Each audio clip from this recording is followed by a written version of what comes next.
नमस्कार दोस्तों, हम फिर से लेकर आ चुके हैं आप लोगों के लिए सुबह की सभी ताज़ा और बड़ी खबरें।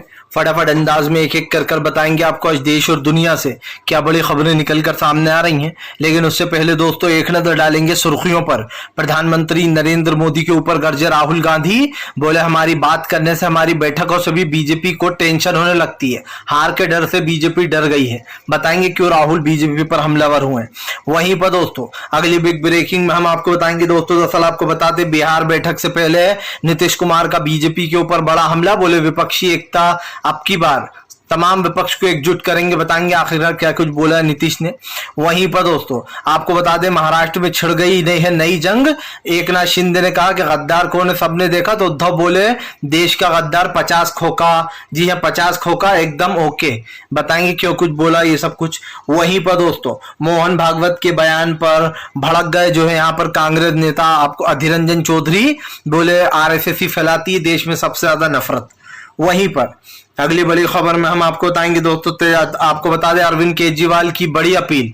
बोले फिलहाल इस सबसे पहले ये जो बैठक होने वाली है इसमें सबसे पहले अध्यादेश पर हो चर्चा। केजरीवाल ने मांग कर दी है। बताएंगे क्या कुछ बोला अरविंद केजरीवाल ने।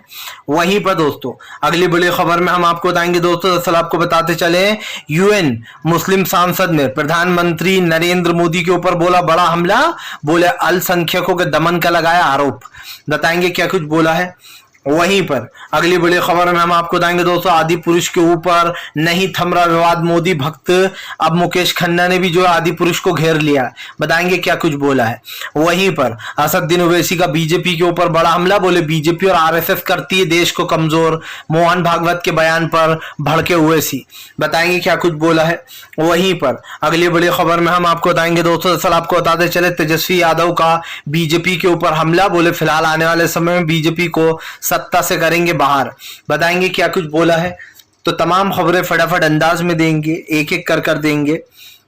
फिलहाल खैर चलिए बढ़ते हैं सबसे पहली और सबसे बड़ी खबर की ओर। दरअसल दोस्तों आपको बताते चले प्रधानमंत्री नरेंद्र मोदी के ऊपर गरजे राहुल गांधी। बोले विपक्षी एकता से डरी हुई है बीजेपी। इस बार बीजेपी को चुनाव हराएंगे, मध्य प्रदेश का भी हराएंगे और कई राज्यों में बीजेपी की जमानत जब्त होने वाली है। आपको बताते चले राहुल गांधी ने कहा कि इस देश में गरीबी और महंगाई बढ़ती चली जा रही है लेकिन सरकार इन मुद्दों से भागती है। राहुल गांधी ने कहा कि प्रधानमंत्री महंगाई, गरीबी और बेरोजगारी जैसे मुद्दों पर बात नहीं करना चाहते। इसीलिए आपको बता दें राहुल गांधी ने पीएम पर जमकर भड़ास निकाली। राहुल गांधी ने कहा कि मैं प्रधानमंत्री नरेंद्र मोदी से पूछना चाहता हूं कि क्या वो महंगाई, गरीबी और बेरोजगारी जैसे मुद्दों पर बात करेंगे या फिर नहीं करेंगे। जाहिर सी बात है दोस्तों, सरकार की तमाम नीतियां या फिर सरकार बेरोजगारी और महंगाई पर मुद्दों पर बात न करे तो सवाल तो खड़े होंगे ही। और मुझे पहले से ही पता है राहुल गांधी की ये जो बैठकें हुई है दोस्तों अमेरिका में, उसको लेकर बीजेपी में खलबली मची हुई है। बीजेपी कह रही है कि राहुल गांधी आखिरकार सीक्रेट इतने लंबे समय के लिए कौन सी मीटिंगें करते हैं, क्या वो देश के विरोध में कुछ बोलते हैं। आपको बता दें दोस्तों, दरअसल राहुल गांधी की अमेरिका में बैठकों से बीजेपी डरी हुई है। उन्हें समझ में नहीं आ रहा है कि राहुल गांधी करना क्या चाह रहा है। लेकिन दोस्तों शायद ये लोग भूल गए हैं कि जब पीएम नरेंद्र मोदी विदेश जाकर उल्टा सीधा बोलकर आते थे देश के बारे में, तब उनकी राजनीति का एक ही मकसद था कि वो सत्ता में आ जाए, पीएम बन जाए और वो कहीं ना कहीं विदेश जाकर देश की बुराइयां करा करते थे। अब दोस्तों आप समझिए, राहुल गांधी देश की बुराई नहीं कर रहा है, राहुल गांधी देश के पीएम की बुराई करते हैं और राहुल गांधी उसी रास्ते पर चल रहा है जिस पर कभी बीजेपी थे। इसीलिए बीजेपी परेशान है कि आखिरकार राहुल गांधी इतना लंबा जाते हैं, लगभग 25-25 दिन जाते हैं, आखिरकार राहुल करते क्या अमेरिका जाकर। और यही कारण है दोस्तों जो तमाम राहुल गांधी की बैठकों से बीजेपी में खलबली मची हुई है। भारतीय जनता पार्टी ये सोच नहीं पा रही है कि वो क्या करे। और मैं आपको लिख के दे सकता हूं दोस्तों कि बीजेपी के तमाम जितने भी नेता हैं वो सब लोग इसी चीज पर जो है कहीं ना कहीं फेल हो चुके हैं और उनको समझ में नहीं आ रहा कि वो क्या करें। क्योंकि जाहिर सी बात है जब देश में मेन मुद्दों पर बात होती है तो सरकार फेल हो ही जाती है। चलिए बढ़ते हैं एक और अगली बिग ब्रेकिंग की तरफ। बता दोस्तों अगली जो बड़ी खबर निकल कर आ रही है आपको बताते चले दोस्तों, विपक्षी एकता से पहले असदुद्दीन ओवैसी का आरएसएस के ऊपर बड़ा हमला। बोला आरएसएस करती है देश को कमजोर, बीजेपी और आरएसएस एक ही सिक्के के हैं दो पहलू। आपको बताते चले दोस्तों, विदेशी ताकतों को लेकर कल आरएसएस चीफ मोहन भागवत ने कहा कि कुछ लोग हैं जो विदेश में जाकर भारत की बुराई करते हैं और विदेशी ताकतों का साथ देते हैं। उनका निशाना दोस्तों राहुल पर था। लेकिन आपको बताते चले एकता को मिटाते हैं इस तरीके की बातें की गई आरएस मोहन भागवत द्वारा। असदुद्दीन ओवैसी ने बीजेपी के ऊपर हमला बोल दिया। ओवैसी ने कहा कि यही लोग हैं जो देश में नफरत फैलाते हैं, कभी यूनिफॉर्म सिविल कोड का जिक्र छेड़ देते हैं तो कभी एनआरसी सीएए के नाम पर मुसलमानों को सड़कों पर मारते हैं, तो कभी गौ हत्या के नाम पर सड़कों पर ही खत्म कर दिया जाता है। आपको बता दें असदुद्दीन ओवैसी ने कहा कि ये सब कुछ बीजेपी और आरएसएस का ढोंग है, ये दोनों एक ही सिक्के के दो पहलू हैं। ओवैसी ने कहा कि फिलहाल यूनिफॉर्म सिविल कोड अगर सच में प्रधानमंत्री लागू करना चाहते हैं तो इसके बारे में उन्हें विपक्ष से बात करना चाहिए। उन्हें तमाम रूल रेगुलेशन सब कुछ बैठकर आराम से बनाना चाहिए। आपको बता दें दोस्तों, ओवैसी से पहले मदनी और जो है यहाँ पर मुस्लिम नेता भी इसका विरोध कर चुके हैं। मौलाना मदनी ने भी कहा था कि फिलहाल बीजेपी पहली ऐसी सरकार है जो ये कानून लाने जा रही है यूनिफॉर्म सिविल कोड, लेकिन हम इसको नहीं मानेंगे क्योंकि हम मुस्लिम लॉ के हिसाब से चलेंगे। आपको बताते चले महबूब मदनी के बाद अब ओवैसी बीजेपी के ऊपर हमलावर हो गए। ओवैसी का कहना है कि बीजेपी जैसे ही चुनाव करीब आता है वैसे ही यूनिफॉर्म सिविल कोड की बात करने लगती है और जैसे ही चुनाव चला जाता है यूनिफॉर्म सिविल कोड भी गायब हो जाता है। ओवैसी यही नहीं रुके।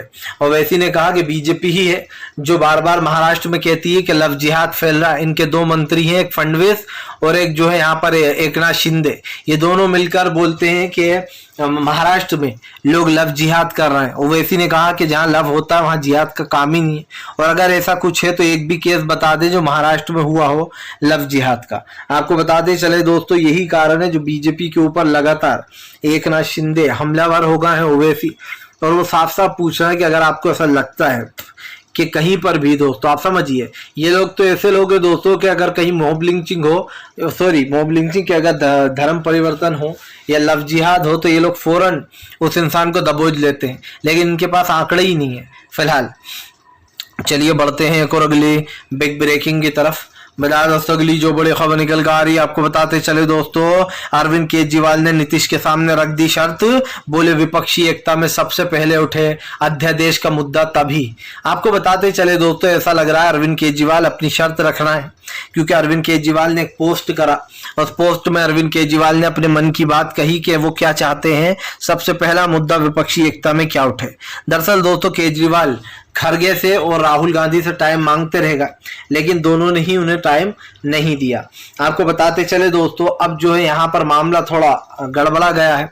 दरअसल आपको बताते चले कि भारतीय जनता पार्टी जो कि लगातार केजरीवाल के खिलाफ हमलावर है और उनके अध्यादेश भी लगा दिया उनकी सरकार के ऊपर, ऐसे में केजरीवाल ने ये मांग कर दी। लेकिन बात ये है दोस्तों कि केजरीवाल चाहते हैं उनकी मांग सबसे पहले पूरी हो और इसी अध्यादेश कानून के खिलाफ सब लोग उनका साथ दें, ताकि किसी और राज्य में ये सरकार ऐसा न कर पाए। वैसे एक तरीके से देखा जाए तो ये बात सही भी है, कहीं सरकार किसी और राज्य में कभी ये ना करे अध्यादेश लाकर, लेकिन बात ये नहीं है दोस्तों। बात ये है कि केजरीवाल सिर्फ अभी अपना फायदा देखना चाह रहा है। वो चाह रहा है कि दिल्ली की पूरी कमान उनके हाथ में ही हो, क्योंकि जाहिर सी बात है दोस्तों सरकार उन्हीं की है। लेकिन जब से एलजी बिठाया गया तब से ऐसा लग रहा है अरविंद केजरीवाल उधारी की सांसें ले रहा है, और यही कारण है जो कहीं ना कहीं बीजेपी के ऊपर केजरीवाल हमलावर हो गए। लेकिन अब देखना ये है दोस्तों कि आखिरकार केजरीवाल के इस मकसद, इस प्लान का मतलब क्या है, क्योंकि अरविंद केजरीवाल चाहे कुछ भी कहे लेकिन सपोर्ट वाली चीज नजर नहीं आ रही है। और आप भी जानते हैं कि अरविंद केजरीवाल के मुद्दे क्या होते हैं, किन मुद्दों पर केजरीवाल चुनाव लड़ते हैं। पहले भी ऐसी बातें हुई हैं, ऐसा नहीं है कि आज हम पहली बार कर रहे हैं दोस्तों, लेकिन केजरीवाल अध्यादेश के खिलाफ कांग्रेस से भी सपोर्ट चाहते हैं। चलिए बढ़ते हैं एक और अगली बिग ब्रेकिंग की तरफ। बता दोस्तों अगली जो बड़ी खबर निकल कर आ रही है आपको बताते चले दोस्तों, एकनाथ शिंदे गद्दार, अब शिंदे और आपस में ही भिड़ गई है जो है यहाँ पर शिवसेना।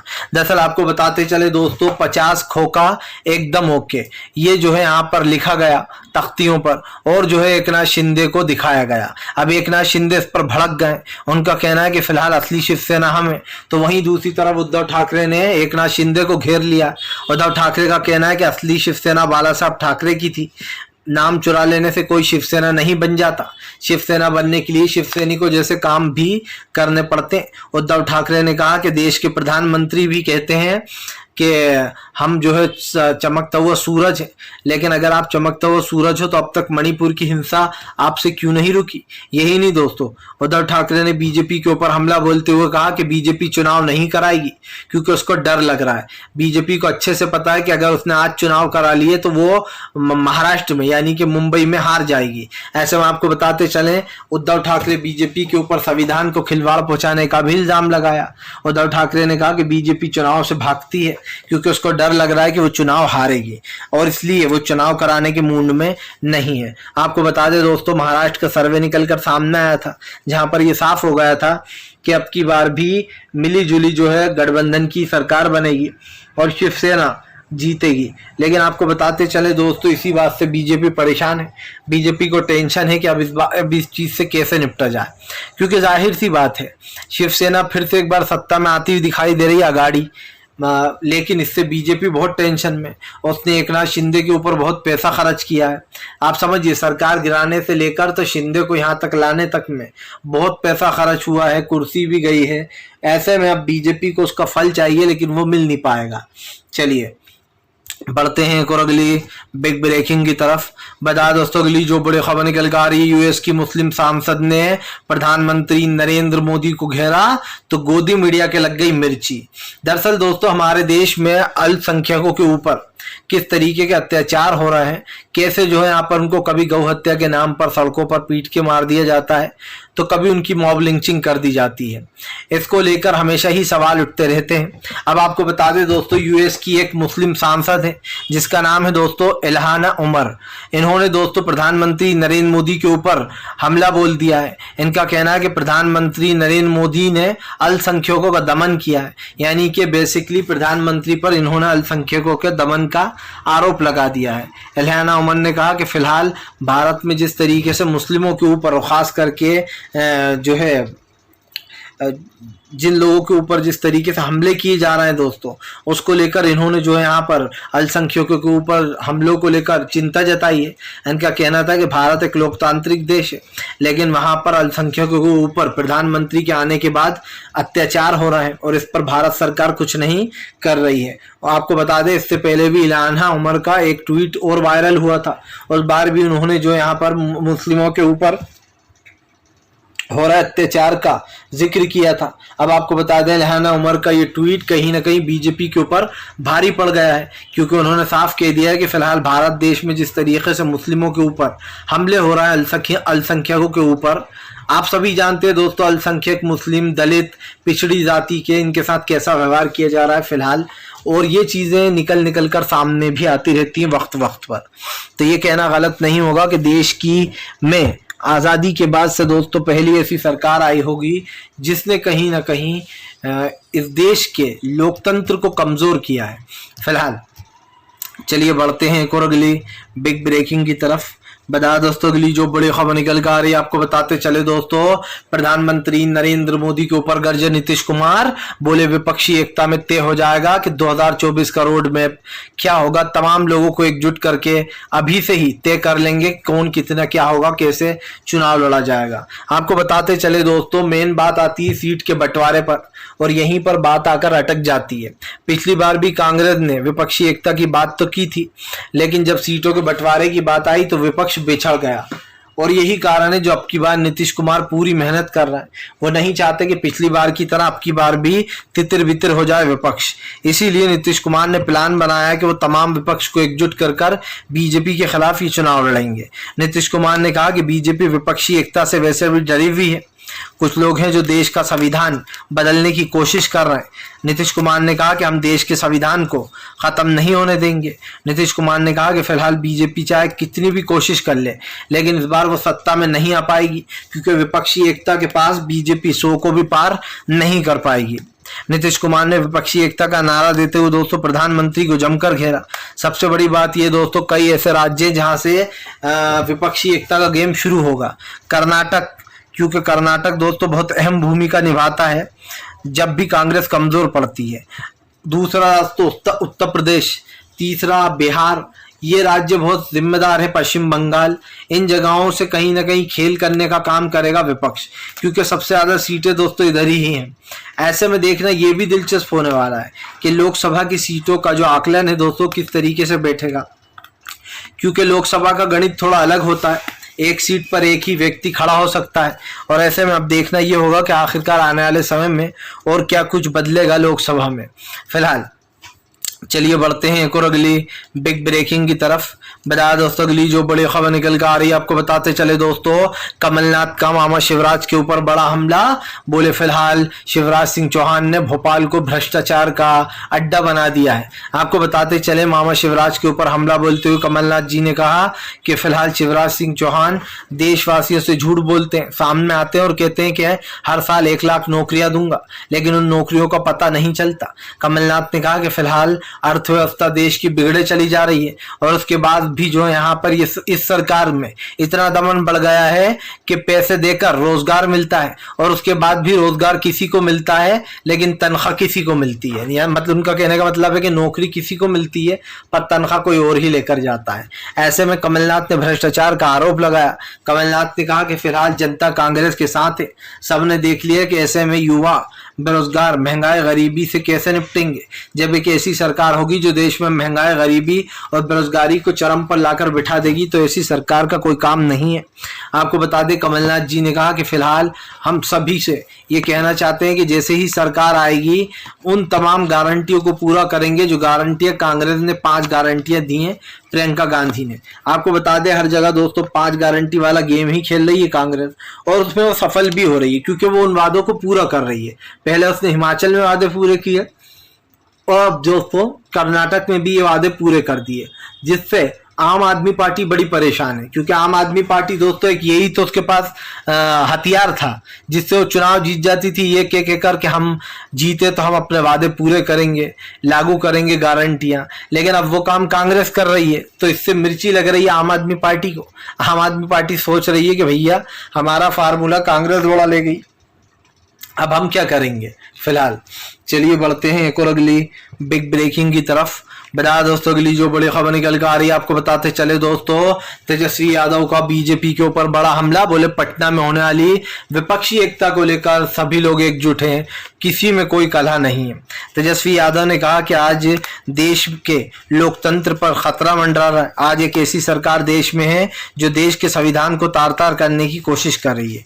तेजस्वी यादव ने कहा कि बीजेपी लोगों को ईडी और सीबीआई के जरिए डराना चाहती है, लेकिन हमने भी इस बार भारतीय जनता पार्टी को सत्ता से बाहर करना है। आपको बताते चले तेजस्वी यादव ने कहा कि बीजेपी विपक्षी एकता से पहले ईडी और सीबीआई के छापे भी पड़वाएगी, वो लोगों को डराएगी और धमकाएगी भी, लेकिन किसी को डरना नहीं है। तेजस्वी ने कहा कि ये लड़ाई अब देश की लड़ाई बन चुकी है। इस लड़ाई से दोस्तों साबित होगा कि देश किस ओर जाएगा। सबसे बड़ी बात यह दोस्तों कि आज देश के लोकतंत्र पर जो बीजेपी ने खतरा मंडरा रहा था उसको लेकर कहीं ना कहीं विपक्ष एकजुट हो चुका है।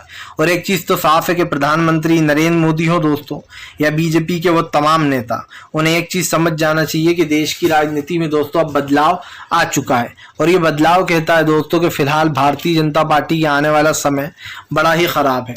फिलहाल चलिए बढ़ते हैं एक और अगली बिग ब्रेकिंग की तरफ।